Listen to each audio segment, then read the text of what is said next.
when we launched New 52, it was really to put a lot of energy back in the line, and we thought we did. It was a start, but as I tell people along the way, we lost little bits and pieces along the way, things that really connected with the fan base, the things that they enjoyed the most. And ultimately, when we looked at Rebirth, we really gave a good hard look to what we thought made the difference, what you thought was missing, and what you lost that connection with DC, and how can we bring that connection back? And it seems like it's working. It seems like everybody's enjoying it in a way. And now we're in that spot where we feel that we've got the base and the core of the line really back in shape. We have some great, wonderful stories moving everything forward right now. We have a crazy-ass event that makes absolutely no sense, right, Scott? No sense at all. It's just rock songs mashed together. Justice League characters. It's pretty awesome. They let us do it. Wait, hold on, wait. Okay, what are you doing, Tom? Working on a speech. I'm Batman. Take that, artists. He sells those for like $20. I know that, but I'm doing really well. Do you like me better without the mic? Or with the mic? Well, that's kind of creepy. Okay, thank you. Like I need help being creepy. Okay. So what we did right now is that we feel really strong about where we are with the books. It's really about pushing the stories forward. It's great to have such a great event really at the center of the line right now, just driving a lot of the fun taking place. We have a mystery involving one of our characters, whether or not he will or will not accept a marriage proposal, or a marriage proposal will be accepted. We have crazy stuff with, what, did we Harley Quinn start yet? With the race for mayor? Or am I giving away secrets? September? When's it start? Oh, okay. Is it any good? I mean, you seem to know everything. I might as well ask you. Is it good?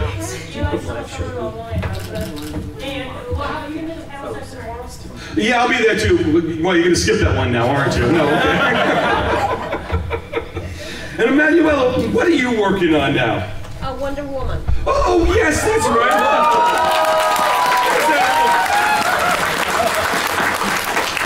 I have a feeling that character's going to catch on. I've been outside. What's happening in the Wonder Woman books right now? Actually, I just finished a book in which there's no Wonder Woman. It was a trap. Nobody told me that. Did you like try to sneak her in pages without them noticing it and dress other people up in Wonder Woman costumes? Was it all Captain America? The editor told me to remove that. Okay. I'm sorry. I tried to do not think about that. They're going to ask you to speak in your microphone there in front of you. They gave me one. If I get one, everybody gets one. But the good news is that there's an amazing Pegasus flying in the sky.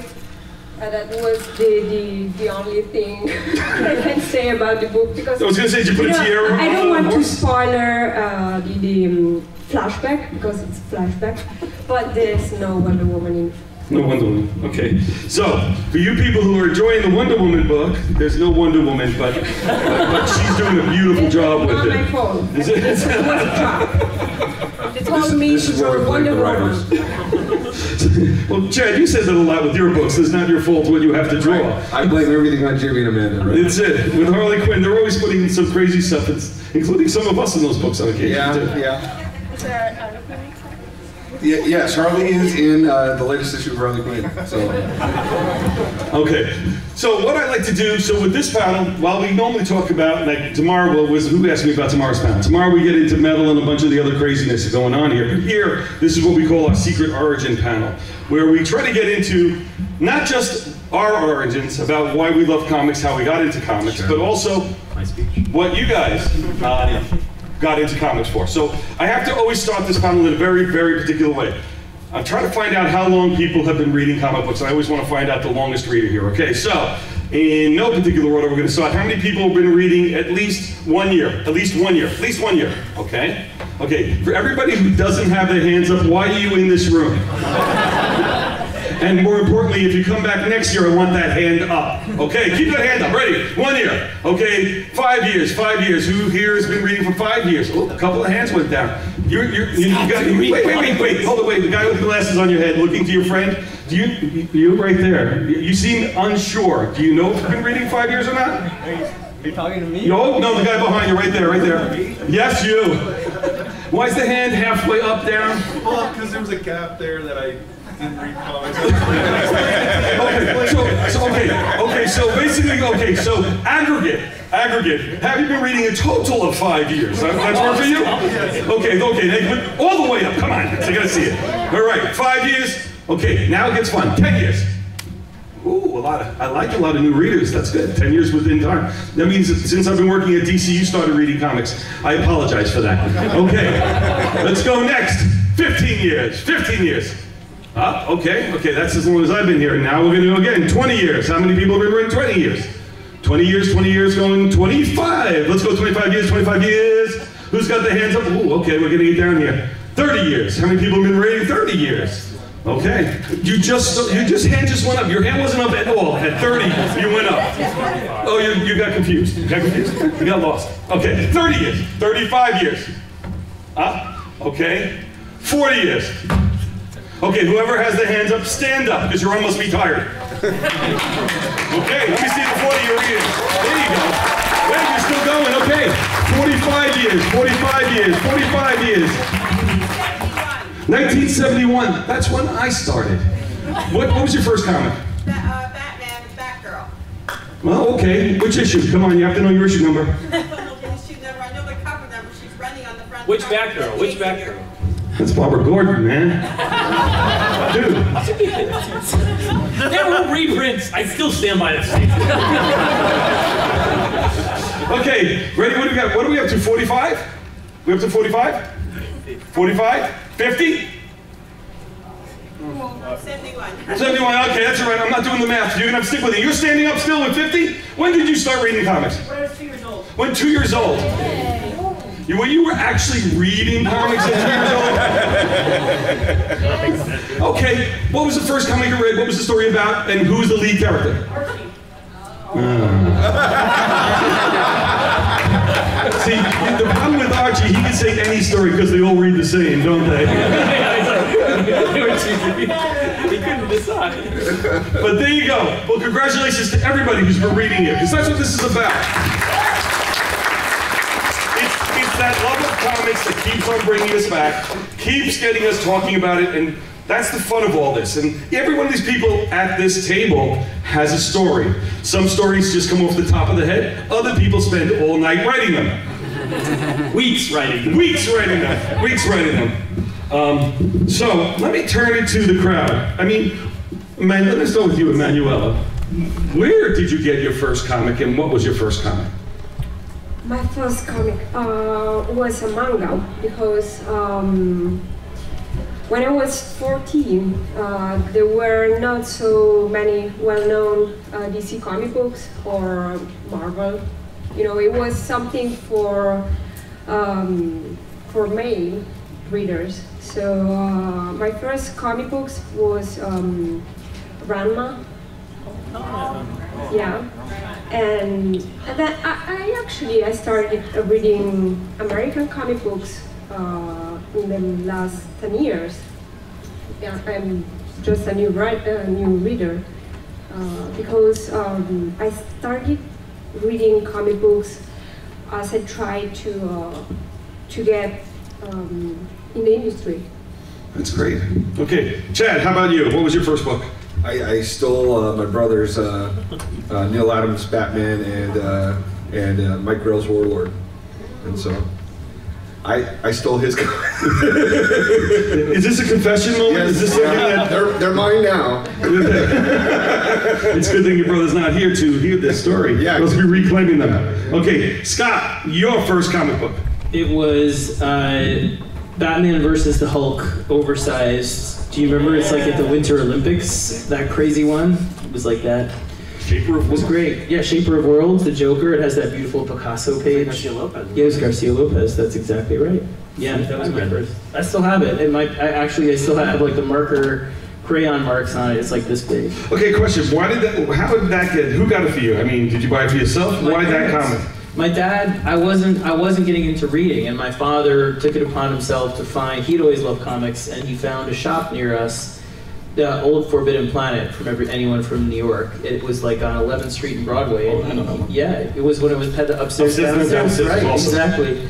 And he would take me there every Wednesday and buy comics with me. So I went to him, and he would read them with me at night. So I was, we started when I was like, 4 or 3. I can barely remember, but I still have that comic, and it literally has like marker on it from me being a little kid. So. Okay. Who else? First comic was bought by the parents. What they get you? Batman Adventures. Batman Adventures. We're another one over here. What they get? Superman for all seasons. Not Dragon Ball Z. I would have sworn. Didn't see that coming, man. Did not see that coming. Right over there. Ultimate Spider-Man.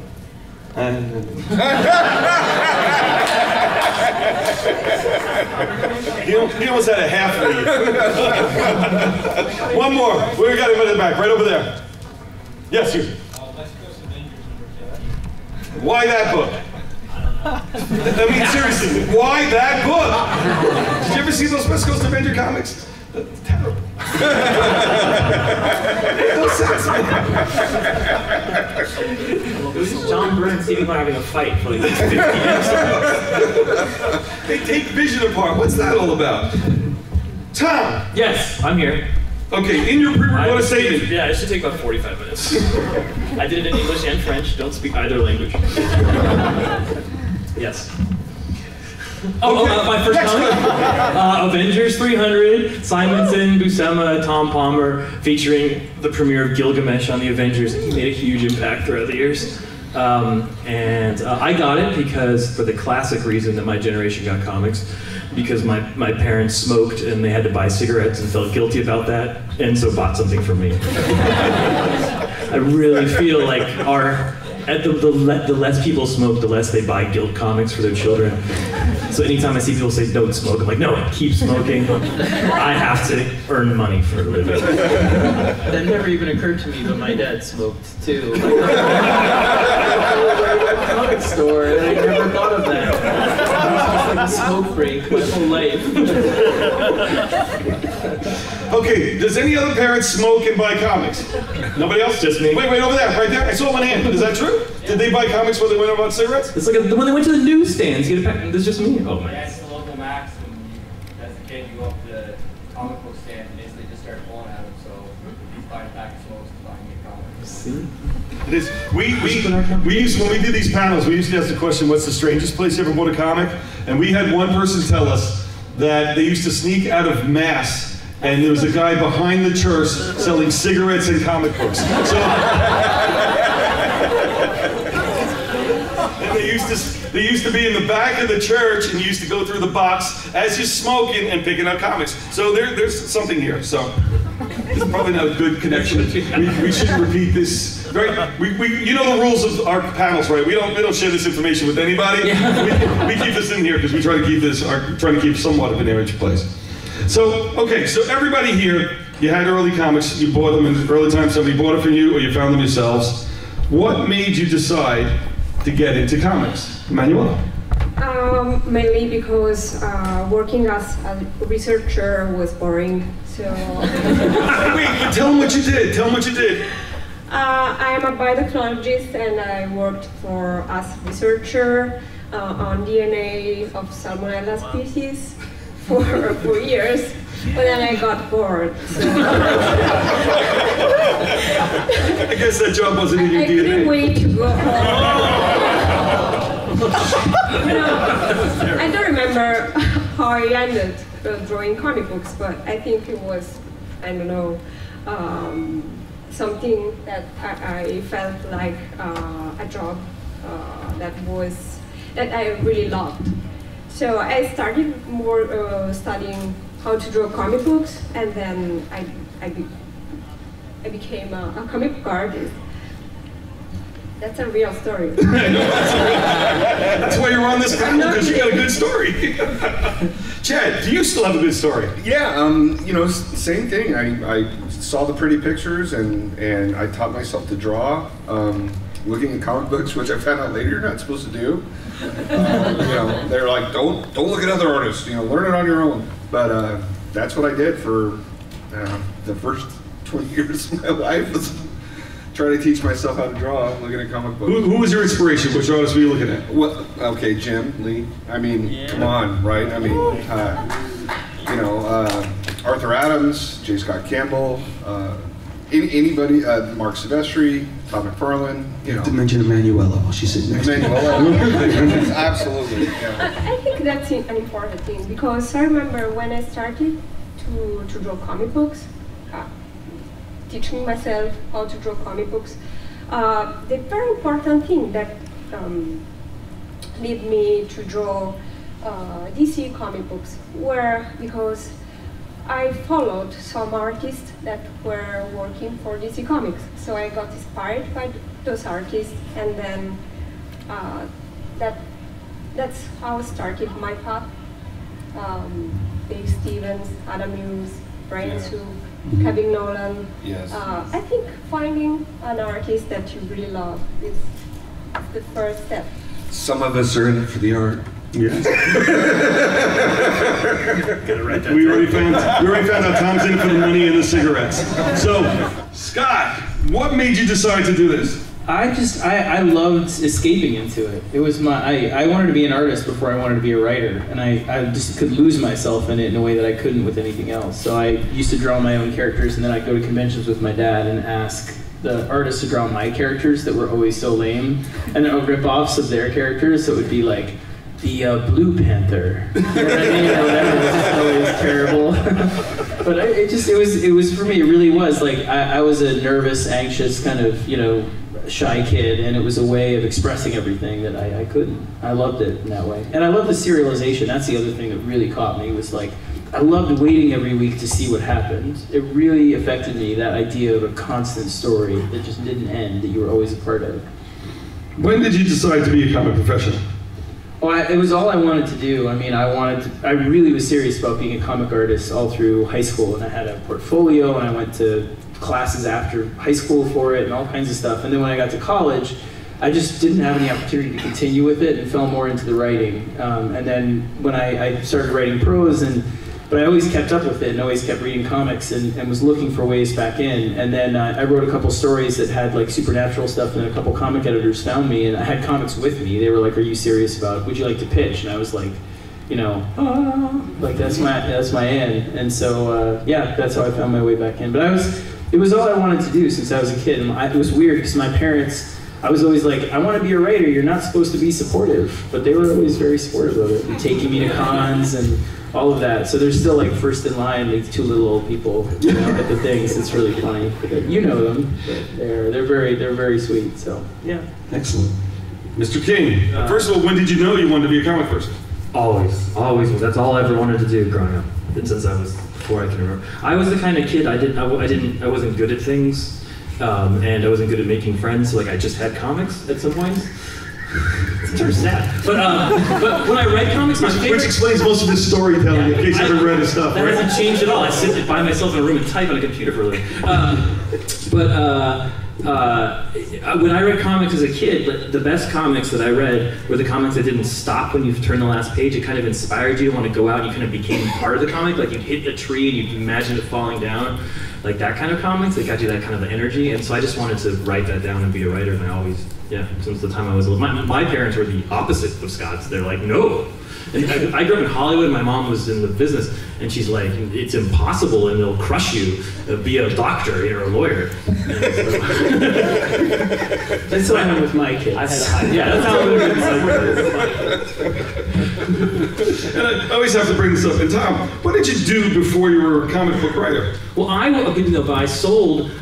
coming out of college, I sold a story to Bob Harris, still the most powerful man in comics, and at Marvel Comics at the time, and I was convinced I was going to be a comic book writer. I got $300 for it, and it was The Black Knight. I pitched it. It was a great pitch. It was just wrong about the Black Knight, but I didn't acknowledge that. My mother was like, "Are you gonna go to law school?" I was like, "No, I am in. I am writing comics." And then Bob got fired. Oh, another sad story from Tom King. All my stories say on set. So then, yeah, so then I went to become a lawyer in the Justice Department, then 9/11 happened, I joined the CIA for a bunch of years, overseas to fight, and then I did that for a bunch, and then I had a kid, so I couldn't do that anymore, so then I didn't have any skills, because I hadn't gone to any of those like schools. All I could do was like recruit terrorists to work against other terrorists. And that's like you're going into like, you know, an office, and they're like, well, can you do Excel? I was like, no, but if you have a terrorist, I can convince him to spy on another terrorist. And they're like, well, this is like Walmart, that doesn't happen too often. So I was like, oh, well, I guess I'll just write comics, because that's the only other thing I got that $300, so I can build on that. and fortunately, Bob had moved companies by that point, so I still had an in-house, someone rehired him, and so yeah, that's how it started. And then he pitched the same story called Blackest Night. Yeah. I was like, what if Batman was wrong? So, okay, going back to the people who still want to break into the comics industry, do not follow that career path. That's all I'm asking, okay? Don't follow that one particular. And, you know, but listen, we talk about you breaking in, but it's not an overnight success. I'm going to start with you, Scott, for this one. How long did it take you to break in? What were the things that you went through the most in going to it? Oh, it took a long time. I mean, by the time I got into comics, I had a whole career in prose, right? I mean, that's where I really had a lot of rejection for a long time. So it took me, I mean, I went to grad school for it even, and then I got out in 2001 or so, and it took me 6 years of, you know, sending stuff out every couple months, self-addressed stamped envelope, rejection, tutoring rich kids, working at Barnes & Noble, Starbucks, all that stuff. Like a lot of lean years, you know, and it's what separates, I'm telling you, it really is. Like Stephen King has that quote where he's like, talent is as common as table salt, it's the endurance, you know, that makes somebody a writer or not. And I really believe that. It's why I love teaching writing as well, is that, you know, the different levels of talent, but people can be extremely talented. It's the rejection and the marathon of it that drives them out, you know, in that way. You have to stick with it. So yeah, it took me a long time. For me, once by the time I got into comics with you guys, I had already gone through all of that rejection, so it looks like I had an easy ride in this regard without a lot of it, but I mean, I had that whole training ground right before. So yeah, there was a lot. It took a long time. You know, Chad, you know, you're an overnight success with Harley Quinn. How long have you been in the business? About 14 years now. Yeah. But I didn't break in until I was 30. I was one of those kids that ever since I was 16 sent in the letter to the editor with the samples and got a very polite letter of rejection.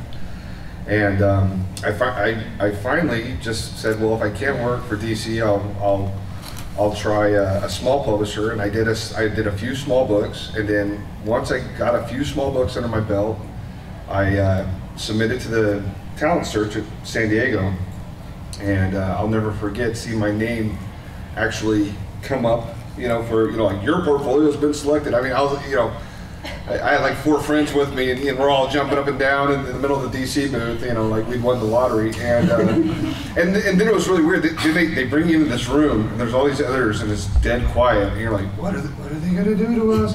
And you know, and it was funny. They just gave me their business cards, and they're like, yeah, send us stuff.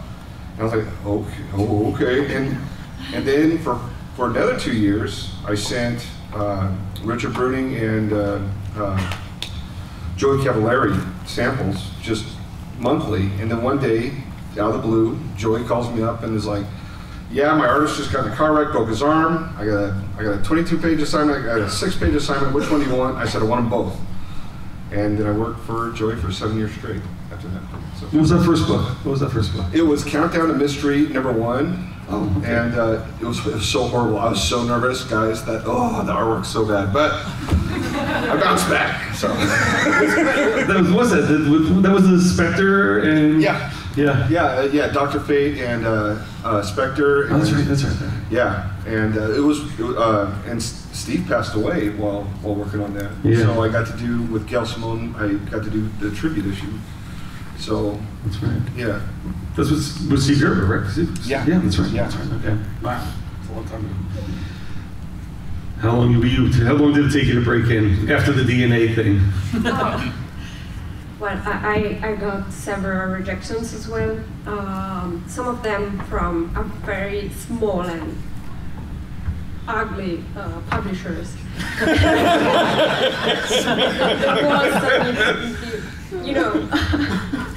Some comic books that I didn't want to draw even, but I tried and I got refused, sometimes with bad words from editors. You're not capable, you're not ready, your art sucks. And a week later, Marvel contacted me asking me to draw X Factor with Peter David. So it was like, what happened? It was 2 weeks ago that a crappy publisher refused me. You really improved your art in those 2 weeks. I studied. I improved very fast. So, don't give up when you get refused, because sometimes you really need to improve your art. Sometimes it's just because you're not in the right place at the right moment.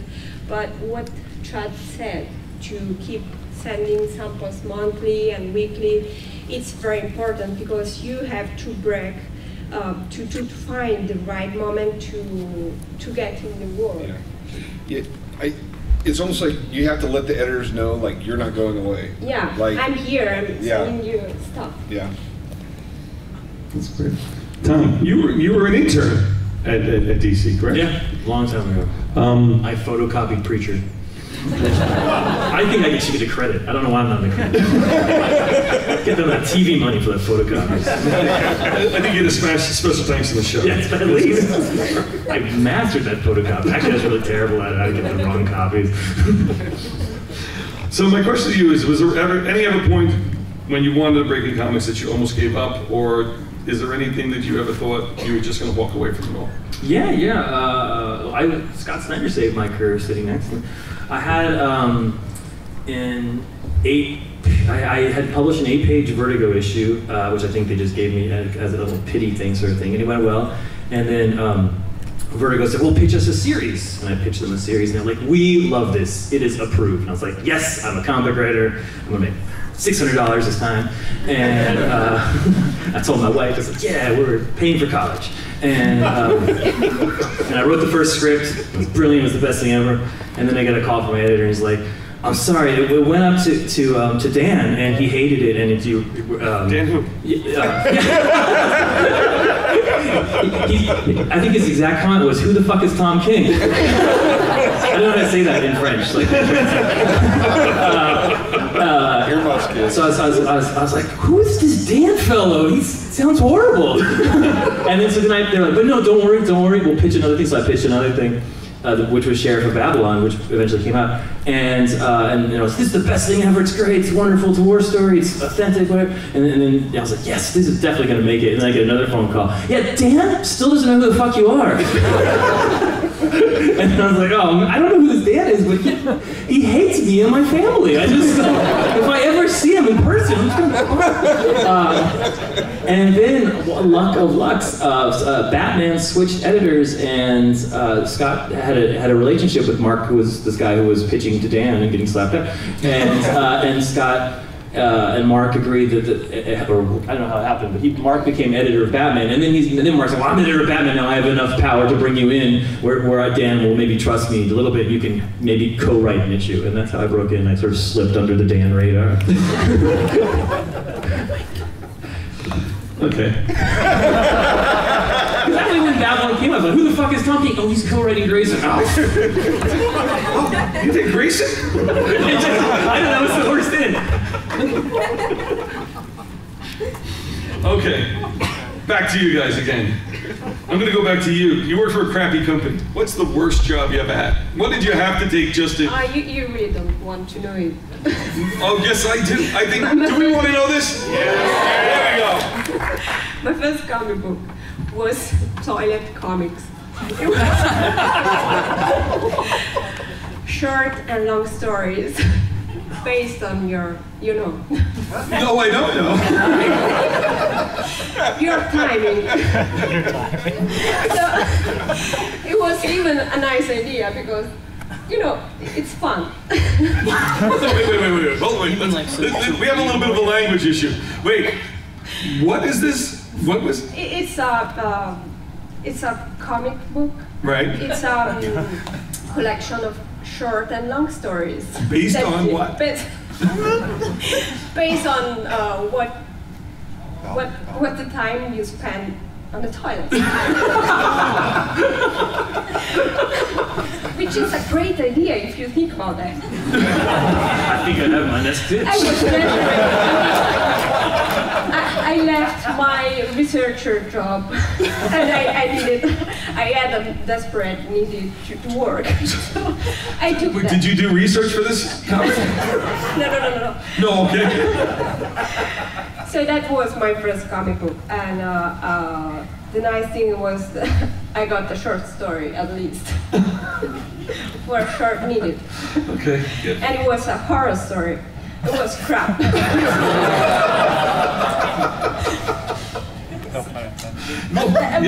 I'm not sure where else this is going right now. This year, I took 7 years to build a reputation, so I want to stop this year. You went from drawing toilet stories to Wonder Woman issues with no Wonder Woman. Yeah. Which is good. I mean, I had a good career. Think about that. That's great. Chad, worst thing you ever did? In comics or outside of comics? Oh. Because I grew up as a laborer working in Las Vegas, and I've actually had to crawl inside of blocked septic tanks. Wow. Yeah. And how did that help you in your career in comics? Lord Jesus, please help me be a comic book artist so I never have to crawl in the septic tank ever again. So, yeah. Worst comic job? Worst comic job? Oh, God. Probably the ones I didn't get paid for. But toilet comic was no, retribution, so it was for free. I win. You do win. She drew toilet comics for free. Yeah, and I was 30 years old, and I'm like, if I don't get published while I'm 30, I'm just too old. I can't do it. And so I took like anybody who would publish me, and I did a 500 print run of comic Digital Webbing number 28. I did Blood Ring. I mean, I did anything I could get my hands on, and a lot of them I didn't get paid, but those were the pages that I sent to Joey. Mm-hmm. So there you go. And that's ultimately what's game. You know, I'm just actually amazed that talent search actually worked. I'm not kidding, because we did that for a number of years, and I'm not sure how many people ever found out, but there was full years there that there wasn't even portfolios they wanted to review. Well, and I think what happens is I think sometimes the artists assume that the editors would call them back, you know, but like, because when I got that card, I'm like, okay, I got your contact info, you're in for it now, you know, and I used them. But I think, you know, I talked to other people that got in, and they were just like, yeah, they never called me back, you know, and, you know, so it's like, who really wanted it, you know? Scott, I'm going to ask you a different question, because here you are, you know, you're in a major event right now. You have been for so many years, and you have a lot of folks coming to you now. What's it like? Do you get people pitching you ideas, and pitching you stories, and pitching you art, and how do you manage that? Yeah, I definitely do. I mean, I try and tell them, like, the hard thing is when people come up and want to pitch you, or ask you how to pitch to DC, or ask you how to pitch, you know, superhero comics, because right now things are so do-it-yourself. You have opportunities that we didn't necessarily have quite as open to us, I think, coming up. Like, all of our roots are so weird, especially as writers, I think, where we didn't know how to get in, because I didn't know how to pitch to you guys, you know, because the idea is when you give me a pitch, well, I'll look at it and say, oh, it's a great idea, but I have no idea that you can write it. It's like somebody that watches sports being like, all my sports analogies suck, but I'll be like somebody watching, you know, sports or basketball or whatever, and being like, I have a great play, here it is, and let me do it. And you're like, that might be a great play, but I don't know you know how to play basketball at all, you know what I mean? So the thing is, for me, it's always hard, because I love some of the ideas and the pitches, but my advice is always, in this kind of environment, you go out and go down Artist Alley if you're a writer, and you find somebody that is going to make that comic with you, and you put it out there, or you make it digitally, you self-publish it, and you do those things that, like Chad was saying too, and Emanuela, you just keep working at it. You know what I mean? It has to be that. I mean, for me, it's funny because I remember I once got, so many memories pop up when you're talking about this. I got rejected once by this one tiny magazine I sent to that published some of my friends, and I was like, oh, I hope I have a chance at this one. And I sent stuff in, and I remember it was right when I was going, and I got a form rejection letter, and I was like, oh, that sucks. And then 3 weeks later, I got a handwritten rejection letter for the same story, which meant that they had gone and taken the time to find the story again, write a rejection letter, and stamp it themselves. Because when you send a story, you usually send like a self-addressed one, so they can just send it back. And then a couple weeks later, I got a third one that was written out from the editor with 2 stamps on it. Like they had sent me a third rejection just to make sure I knew that the story was so bad that it should never ever be allowed anywhere, ever. You know what I mean? And that wound up being the very first story I actually published in another magazine not long after that. And it's funny hearing your job stories too. My worst job, because my first job that I ever got writing was I got hired as an intern at the Weekly World News. I applied. Do you remember this paper? That was Bat Boy, exactly. And I was so excited. And I went down to Florida to do this, and I was like, this is going to be my thing. I'm going to write about like Clinton aliens and Elvis is alive. And I got there, and they were having a leak where people were leaking stuff. They were in the Enquirer building, and people were leaking from the Enquirer, so they couldn't take on any new hires, and I didn't have anywhere to go. And I was like, what am I going to do? I need to make money. I don't know. And they were like, the only place that hires right off the bat is Disney World. So I went and I worked at Disney World, where I was sending stuff out as a janitor. On Main Street, and so I cleaned the teacups and the bathrooms and all of that stuff and all of that. And I remember looking back at that and just being like, one day I will make it, and that was it. So I don't know. I mean, there is no moral to any of this, except the point is, there's no route in except perseverance with it. Wait. You're going back. Let's get back to Disneyland.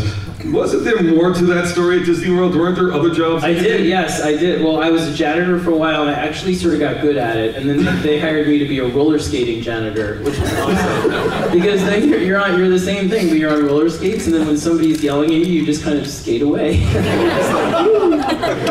then bye-bye.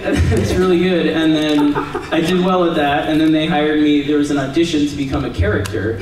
So I was like, oh, I got to do this. So I went, and I'm totally like legally bound not to tell any of this, but I'm just gonna go for it. And you go to a gymnasium. No one here has ever done this, right? You've worked at Disney World. You can verify this though. You go to a big gymnasium in front of like a big mirror, and there's people watching you, and they teach you this dance to be like a dwarf from the 7 Dwarfs, and you have to memorize it really quickly and do it in this whole thing. And I still remember it, although I will not do it. Why? What I remember is it ends with you doing like a tumble and then like that, like here I am, like that kind of thing. And I did it. I remember doing it, being so desperately like, here I am, And a couple days later, I got a call that there was only one costume that they had available, and it was Buzz Lightyear. And I went and I auditioned. It didn't fit, but I was Buzz Lightyear for a while, and it was an amazing, amazing job. And I still remember I'll tell this one quick story, which was on the day they hired me to do that. They go through this whole training. I can't believe I'm lost in this corn maze. But anyway, they go through this whole training, and they make you take tapes home of your character to like get in character, and you're watching it. I'm like, it is a cartoon. But anyway, you go, and on the last day, my trainer was this guy, Dave, and it was me and these 2 other people that one was training to be Chip and Dale, and one was training to be Mickey Mouse. And they were like, okay, put on your costumes, we have something really special. And they put on Rump Shaker, if you remember that song from the 90s. And they were like, we want you to dance however you want in this costume, because you will never get the chance ever again to be out of character, so just go for it. And I was like, oh, all right, whatever. And I'm like, Buzz Lightyear like this. But the woman who was Mickey Mouse was an incredible dancer, like super amazing. And she was just going for it and was like spinning around, like club, it's just like incredible. And so forever in my brain is burned the image of Mickey Mouse coming towards me to Rump Shaker, you know, doing all these amazing moves, and I was like, if I die tomorrow, that can be my tombstone. And it fuels all of my writing. All of my writing comes from that. Because by the way, all you see is this out of it. So like, you have to imagine seeing nothing, and then it's like, oh, what was that? And then it's like Mickey Mouse, like, you know, like, oh no, like and she's still coming, and it's like, look away, you know. It's like, and they teach you all these methods too to get away. Like if kids are scared of you, or to, you know, if you're scared, to just be like peekaboo, peekaboo, which is like the panic symbol, you know. You're like peekaboo, and I'm like trying to do it, like peekaboo, peekaboo, and then it's like, she's, you know, you're like. So yes, that was. I have no idea why I told that story.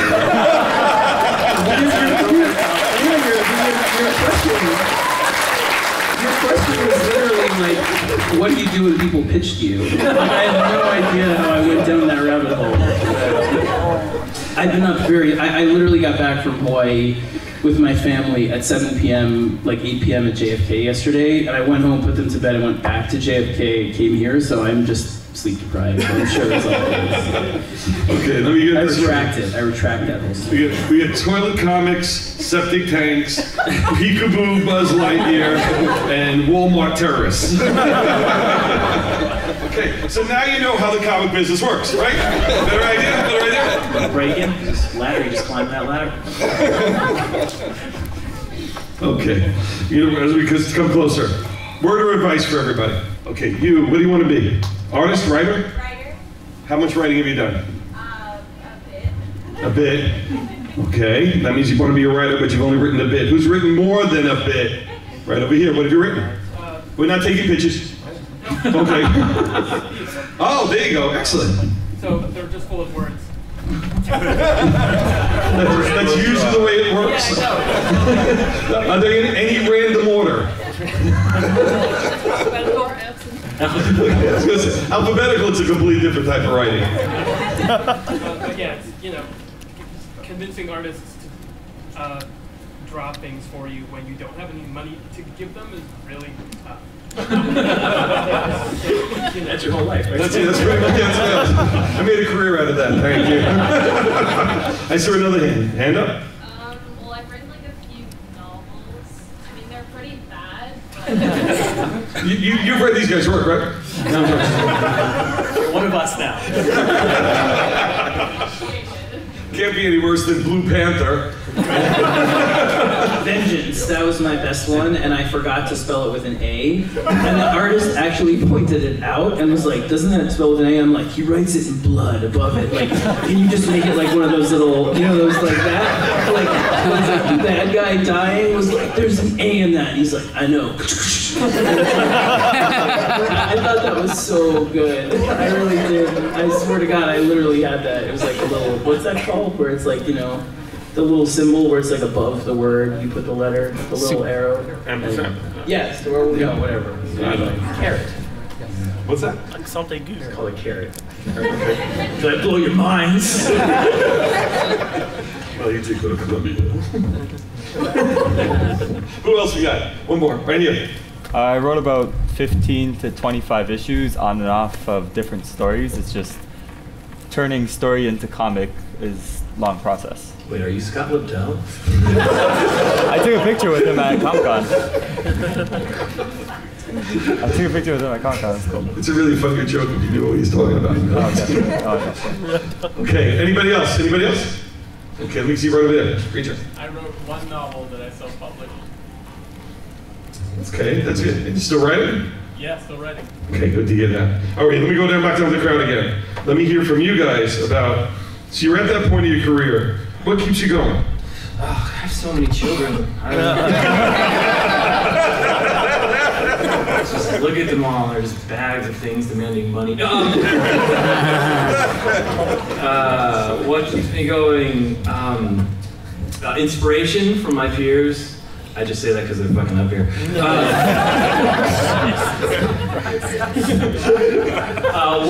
What keeps you going is you have some memory of some book where it was transcendent to you, and you want to give you're arrogant enough to say, I want to do that myself to other people. Isn't that an odd thing? But that's the arrogance of it. You have just that moment, like when I read like Watchmen, and you finish it and you're just like, my life has changed and I have emotions and you want to give, I don't know why you want to repeat it and give it to other people. I don't know what the advantage. I think the idea is like, when you're reading, when you're reading, you have one of those like big 10 moments. It feels a little bit like it's just you and the author, like you're sharing something with the author, like you're almost having a conversation with them, and so you kind of want to have a conversation with other people. So what keeps me going is trying to hit that high, trying to hit the high that I was given by books when I was a kid. What drives you, Scott? It was better said than I could have said it. It's that feeling of connection. I mean, I remember, reading Dark Knight Returns when I was 10, when it came out, and Batman was made immediately real for me and was making me brave in the face of things that were real in my life. The fear of nuclear annihilation and the city falling apart and all of that stuff, and that sense that somebody reaches inside of you and says, I see exactly what you're afraid of, and I'm going to help you be brave with those things. And it's like they're speaking just to you, and that, for me, is exactly that. I feel like, and what you said first, even just that we're all on the panel, that's true too. I mean, when I read Vision and reading Mr. Miracle and that stuff now too, you read things that make you want to write better when you get inspired that way. And it's exciting because part of the challenge is being exciting to yourself. It's wanting to connect with you guys and say to you, I'm going through something, or I have hopes and fears that I don't know if you have as well. But it's also a conversation with you, where I read something great that you wrote, or that somebody else wrote, and it makes me want to challenge myself and be braver on the page, like the people that I look up to. And it opens up things in you that make you feel proud of yourself in ways that you didn't know you could. I'm going to go back to you again on this thing. What drove you to want to do the story with Metal?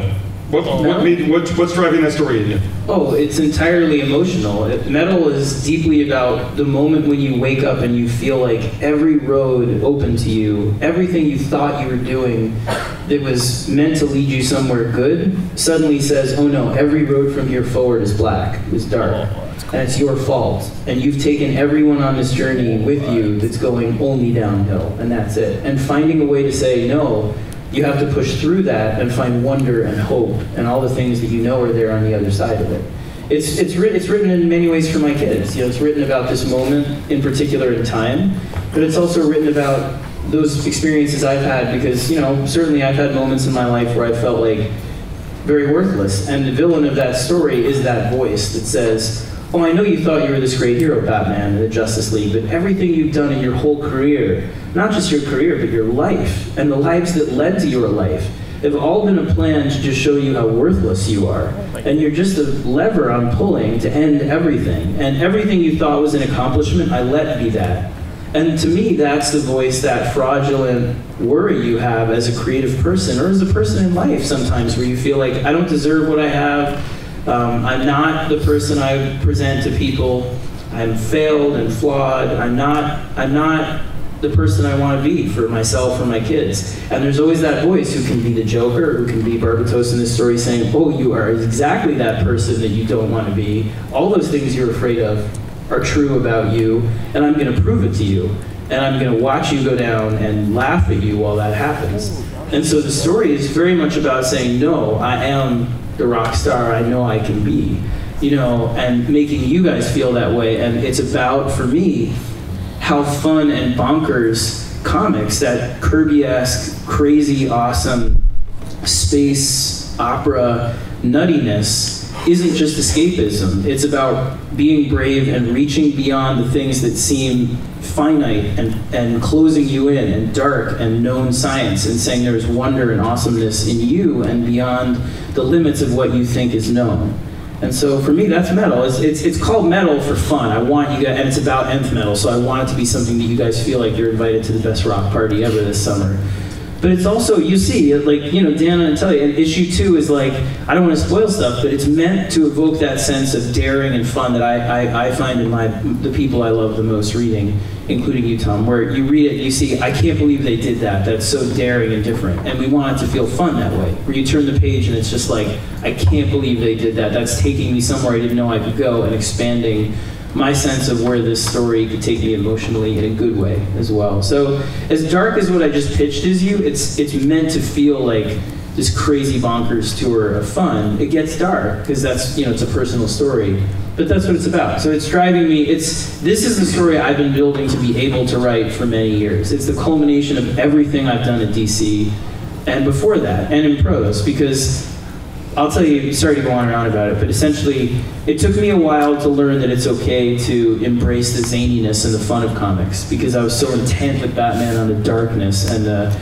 you can see it as we got closer to the end, it getting crazier and crazier, and then All-Star. And I learned that you can tell stories that are out of control fun, but that also are deeply personal in that way. And when I go back and read my favorite stuff now, from a lot of it being Kirby stuff this year, looking back at a lot, you realize the stories that you thought were just giant, silly, fun stories are not. They're deeply, deeply emotional. And the stuff that made you want to do it in the first place. And so that's what Metal is about for me, in a big way. Cool. I'm going to go to you. You know, Tom, we joke about the darkness in your books, and we do that all the time. But I wrote one book I wrote the dog story that had happy endings. Which one? The dog short story. You won the Eisner for that. Yeah, it had a lot of dead dogs in it for a happy story, but it generally came out happy. But honestly, with your work on Vision, you see it in Mr. Miracle now. Even with Batman Elmer Fudd, there's Batman Elmer Fudd, right? There's a sense of real, just bleakness. It's the only way I can describe it sometimes. Why is that a theme? Scott and I have talked about this. It's my theory on the two of us. We're both city boys. We're both about the same age, and he's from New York, and I'm from LA, just different cities. And if you think about those cities, like New York is like this hellish landscape. It's very impossible and it's dark, but at its core, it has like a good heart. It's like there's something in there that's wonderful and hopeful. And I feel like you read Scott's stories, and they're horrible, but in the core, there's something in there that tells you to keep going. And I'm from LA, which is like the exact opposite. LA's beautiful and clean, but at its heart, it's rotting and terrible. I love this theory. I use it all the time. It's so true. That's you see the Scott and the Tom story. It's coming from the same place. They're both just crossing each other in the night. His mind goes. Yeah. No. Why is that whole? I don't know. What did Aristotle say about tragedy? Right. It reveals. It's the most true form because it reveals the most about ourselves, and by looking at our worst moments, we can celebrate our best, or all that BS. Anyways, from the heart. To me, what makes Batman great, what makes him really inspiring to me, is that he took the horrible tragedy of his life, and that's like part of him. Like the sadness is so much part of him that it became his strength. That the worst moments in his life became the things that power him forward, and that feels true to me. It feels like the pain in my life is what turns out to be what I'm sort of most proud of, and sort of how I take the next forward is because of that pain. And so I think of my stories as that way, as exploring that pain in your life that gives you that strength to go on. Let's go, Chad. We're going to go to you for a second. How much of yourself do you bring to your work? It takes everything. It's a sacrifice to the muse, and it's funny for me. I love comics so much. I don't mind doing that. And it's really interesting though because I teach art, and a lot of my students are like, yeah, I think I might want to try comics. I'm like, no, you can't try. You have to love comics, and that's what keeps me going. That's what keeps everybody that I know that works in comics going. They love comics. They genuinely, like, I thought I was a comic nerd until I met, like, Jimmy Palmiotti. Oh my gosh.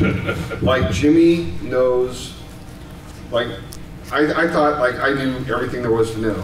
And then I met Jimmy, and I'm like, I know nothing. And so it's like, no matter how much you think you know. And then we did a DC talent workshop, and I got to go and listen to Klaus Johnson and Frank Miller talk about their art, and and you're just like, oh my gosh, I know nothing. and so, you know, here's someone who's been doing it for 14 years, standing in front of a crowd and saying, you know what, I'm just scratching the surface. There's so much to know and love and see and do, and I mean, it's just one of those things that, you know, if you give it your enthusiasm, it will always give something back to you. Great, thank you. Emanuela, same question. Yeah, pretty much the same, because every comic book artist loves art. So I get inspired in the morning reading some comic books or sketchbooks or anything about art. I start the day this way. I open my library and take something from it and keep reading. So you get inspired and you get thrilled to start working, and it's like, you know, it's energy you feel in your body. You have to start drawing. It's not like when I was a researcher, you get dressed, you take your car and you go working. I think it's more emotional. You wake up in the morning and you have to work. You have to read your next script, to think about what will be your style on that story, to get inspired, to learn about storytelling. For example, when I started drawing as a comic book artist, I had so many problems to solve. Anatomy, perspective, storytelling, that it's hard to manage all of those. But with the years, you take experience, you get confident, and you focus on details as composition, black and white, using the light in the best way for the storytelling, for the atmosphere, and every year you discover something, and you never get bored. And every year it's a challenge. Every year you discover what your limits are, because, you know, I think a good artist never arrives anywhere. It's always evolving. And I think this is what keeps me alive. Every morning I discover something different, and it depends on me. And it's a beautiful thing, because everything you are, everything you want to become, depends on your will to do your art and your stories. And even in the worst day, when you have a story about Wonder Woman with no Wonder Woman in it, you love art. So, I mean, it's a good point, because you don't get your best story every day. I think it happens once a year that you get your best story. But there are some days that you get story that you don't like to draw, or you don't feel they are your best stories. But I'm sure every good artist find a way to draw them in the best way you can do. The art, the storytelling, the characters, it's that. Oh, and I think the only way you fail is when you give up. I mean, I with my students, they'll look at someone like Adam Hughes and they'll be like, oh, he's so good, I'll never be that good, you know. And I'll bring in my copy of Maze Agency. I'm like, look, this is where, you know, like, look, this was 30 years ago. This is where he started. And they're like, oh, you know, okay, you know, and they stop panicking. Yeah, and it's like, that is the approach you have to do. You have to use with your attitude. When I saw Adam Hughes for the first time, Adam Hughes' work, I didn't think I never will be like this. I thought, I want to be like this. I want to become like this artist.